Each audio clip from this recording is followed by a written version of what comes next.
사랑하는 기쁨의 교회 여러분 안녕하세요. 오늘은 다 같이 룻기 마지막 부분의 말씀을 함께 묵상하도록 하겠습니다. 제가 4장 13절에서 마지막 절까지의 말씀을 읽겠습니다. 이에 보아스가 룻을 맞이하여 아내로 삼고 그에게 들어갔더니 여호와께서 그에게 임신하게 하심으로 그가 아들을 낳은지라. 여인들이 나오미에게 이르되 찬송할지로다. 여호와께서 오늘 너에게 기업 물을 자가 없게 하지 아니하셨도다. 이 아이의 이름이 이스라엘 중에 유명하게 되기를 원하노라. 이는 너의 생명의 회복자이며 너의 노년의 봉양자라. 곧 너를 사랑하며 7 아들보다 귀한 너의 며느리가 낳은 자로다 하니라.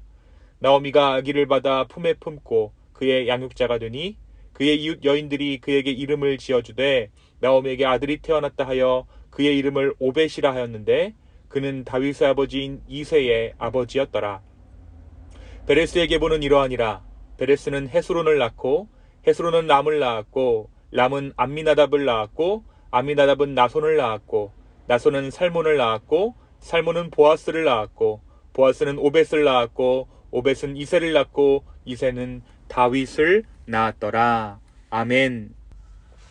이제 우리는 룻기 마지막 부분에 당도했습니다. 오늘 저와 여러분의 읽으시는 이 본문과 묵상하게 된 이 본문은 룻의 결론, 룻의 결국이 어떻게 되었는지를 우리에게 말해주고 있습니다.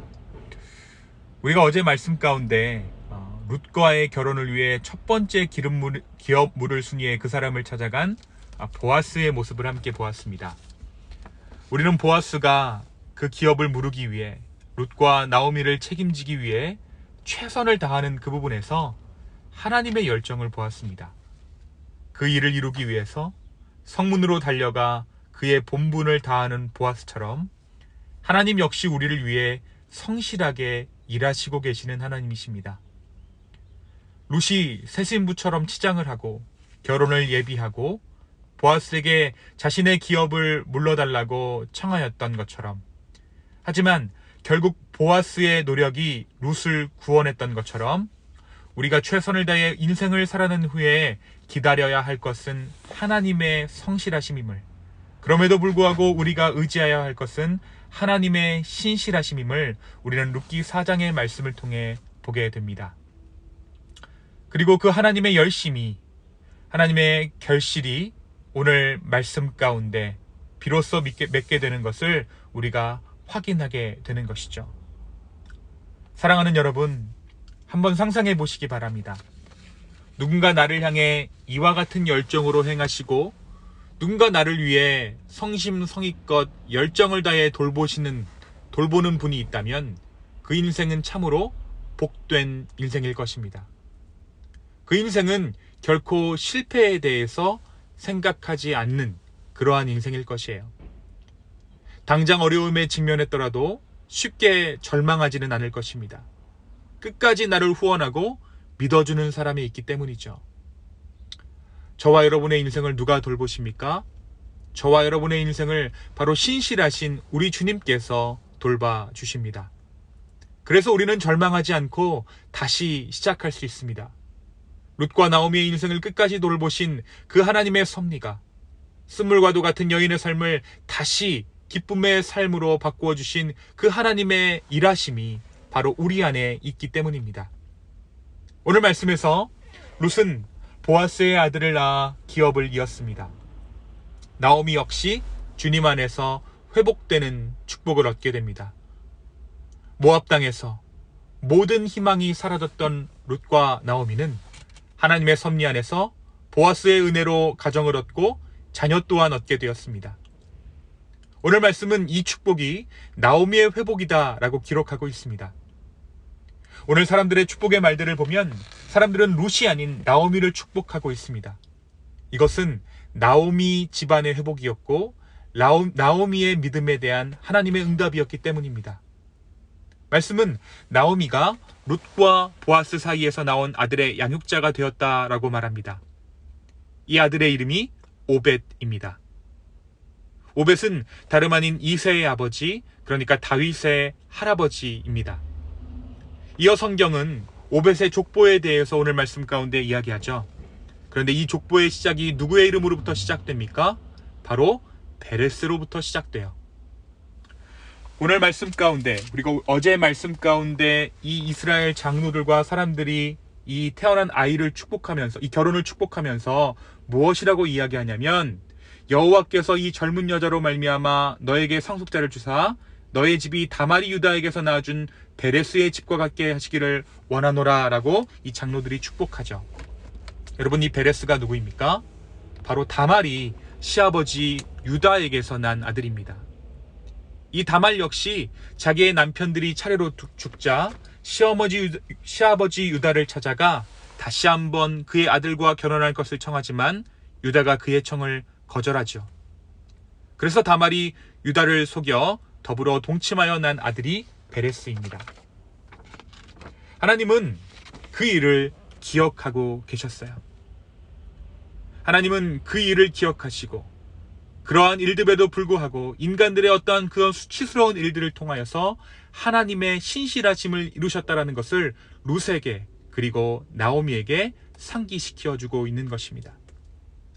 사랑하는 성도 여러분, 하나님께서는 때때로 인간의 이러한 모습들, 어떻게 보면 수치스럽고 사람의 생각으로는 이해되지 않는 그 일들을 통해 하나님의 선하심을 이루시는 분이십니다. 나오미와 룻의 형편은 당시 사사시대의 이스라엘의 모습과 유사합니다. 법이 없고 생명이 없는 시대 속에서 하나님께서는 한 가정의 이야기, 한 작은 동네의 이야기를 통하여서 이스라엘 전체를 밝히는 이야기를 드러내십니다. 이 룻과 나오미가 그 피폐한 이스라엘의 상황 가운데 하나의 등불이 되어주고 있는 것이죠. 결국 한 가정의 회복이 이스라엘 전체를 회복의 길로 인도하는 초석이 된 것입니다. 우리가 하나님 나라를 이야기합니다. 하나님 나라란 전 우주를 포함하는 거대한 일입니다. 하지만 그 변화의 시작은 작은 한 가정, 한 여인의 충성과 그 충성을 호의로 받는 한 남자의 결정을 통해서 일어나게 된다는 것을 우리는 룻기를 통해 보았습니다. 그런 측면에서 본다면 룻기는 한 여인과 한 남자의 이야기지만 사사시대 이스라엘의 이야기입니다. 더불어 사사시대를 넘어 새로운 시대를 준비하는 어떤 것이 어떠한 모습이어야 하겠는가를 우리에게 보여주고 있습니다. 사랑하는 성도 여러분, 큰 일을 꿈꾸고 큰 일에 집착하기보다는 내 주변의 작은 일에 민감하고 충성하는 일을 통해서 나도 모르는 사이에 하나님 나라의 일들이 확장되어 가고 있는 것입니다. 유다의 경우도 마찬가지예요. 유다는 힘든 인생을 살았어요. 하지만 그의 충성이 돋보였던 그의 인생의 한 자락이 있죠. 그때가 언제입니까? 바로 자신의 동생 베냐민을 대신해서 자기가 애굽 땅 가운데 남아있겠다라고 충성을 표했던 그 유다의 모습을 우리가 기억합니다. 하나님께서는 그 모습을 기억하시고 유다의 일탈에도 불구하고 유다가 정말 넘어질 뻔한 그 순간에도 불구하고 하나님은 그 마음의 중심을 보시고 기억해 주셨어요. 유다의 마음, 자기의 동생을 헤아리는 그 마음을 하나님께는 사용하셔서 오늘 이러한 축복이 그의 가문 가운데 있게 한 것입니다. 사랑하는 성도 여러분, 변화란 그런 것입니다. 지금이 미래를 바꾸고 작은 일이 큰 일을 이루게 되는 것입니다. 이 룻기의 이야기는 작은 여인들의 이야기입니다. 말씀은 계속해서 남성들이 아닌 여성들의 중심으로 이 이야기를 진행해 나아갑니다. 말씀에 보면 우리 4장 11절에 누구를 축복하냐면 라헬과 레아 두 사람과 같게 하시고 내가 에브라스에서 유력하고 베들레헴에서 유명하게 하시기를 원하며 라고 축복하고 있습니다. 라헬과 레아가 누구입니까? 이들은 야곱의 부인들이죠. 사실 축복을 하려면 야곱의 이름을 두고 축복하는 것이 응당 맞는 일이에요. 그런데 오늘 이 사람들은 라헬과 레아 두 사람을 그 이름을 가지고 이 룻과 나오미를 그리고 보아스의 결혼을 축복해 줍니다. 작은 여인들의 역사가 이스라엘 전체를 바꿨고 그 이스라엘 전체가 바꾸어짐으로 인해 저와 여러분이 오늘 예수 그리스도의 이름 안에서 신앙하고 있습니다. 사랑하는 여러분, 작은 것, 연약한 것, 그 안에 하나님의 나라가 숨어 있습니다. 오늘 내가 바라보고 있는 것이 무엇입니까? 결코 꺼져가는 등불을 끄지 않으시는 그 하나님의 신실하심을 바라보는 저와 여러분 되기를 소망합니다.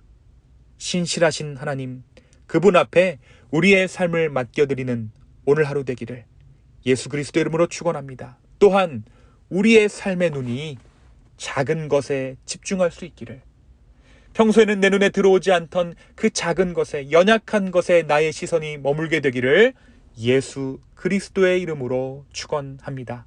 이 시간 함께 기도하시겠습니다.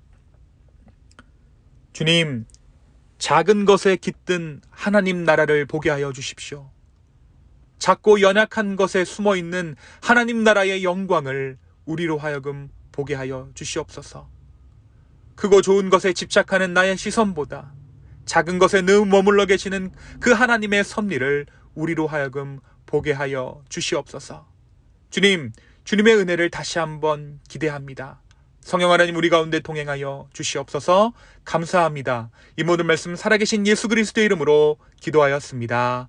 아멘.